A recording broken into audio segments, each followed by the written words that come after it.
Matapos lamang nga po mga idol na kumalat ang balita na pinatawan lamang ng NBA si Jamal Murray ng $100,000 at hindi siya sinuspende dahil sa kanyang ginawa sa nagdaang Game 2, marami nga po mga fans ang nagreklamo dito gayong nangangamoy na pinapaboran talaga sila o nila ang Denver Nuggets. May ilan pa ditong nagsabi na kung si Draymond Green o Patrick Beverley nga daw ang gumawa noon, siguradong napakahabang suspensyon at malaking multa ang kanilang matatanggap. Ngunit ayon nga sa naging pahayag ng NBA, first time lang naman nga daw ginawa ni Jamal Murray ang ganoong gawain since nadala lamang nga daw ito sa emosyon. Yes mga idol, wala pa rin naman nga itong history sa loob ng liga, hindi kagaya na Beverley at Draymond Green. Ibig sabihin, hindi nga papasok sa criteria ang kanyang ginawa para masuspende sa Game 3. Kaya sapat na nga daw ang pagpapataw sa kanya ng multa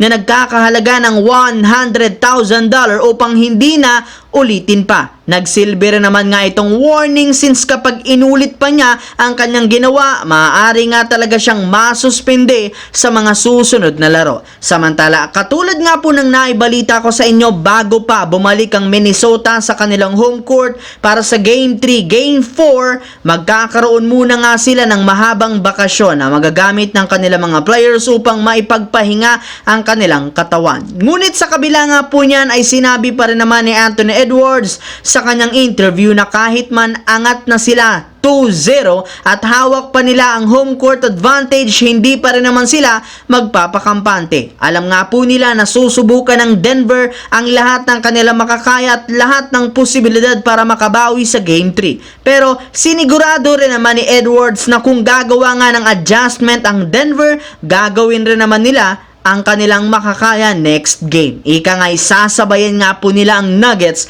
sa mga gagawin nitong adjustment sa laro. Kung susuntok nga ang Denver, expected na pagpapakawala rin sila ng suntok. Sa madaling salita, sisiguraduhin nila na magtatapos ang kanilang serye sa kanilang bahay. Sa kabilang banda, ayon nga po sa lumabas na balita, opisyal na nga pong kinuha ni Christian Wood ang kanyang natitirang player option sa Lakers na nagkakahalaga ng $3 million para sa next season. Para nga po sa inyong kaalaman, nag-average nga si Wood sa Lakers ng 6.9 points at 5 rebounds sa game, sadyang hindi lamang siya nakatulong sa playoffs matapos siyang magtamo ng injury sa tuhod. Mismong si Wood na rin naman ang nagsabi sa media na nagustuhan nga po niya ang kanyang paglalaro sa kanyang unang taon sa kanyang hometown team. Kaya pinapangako nga po nito na mas mag-i-improve at mas magiging healthy ang kanyang katawan next season.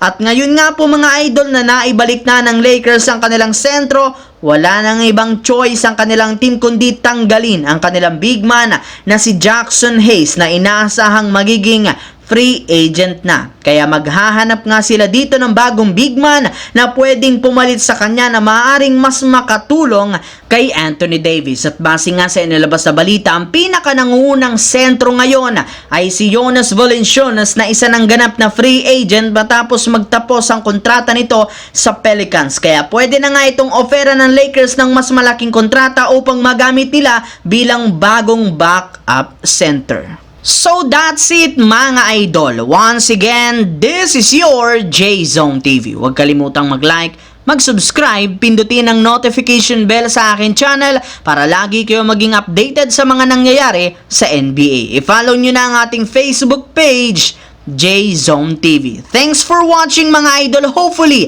nag-enjoy kayo ngayon.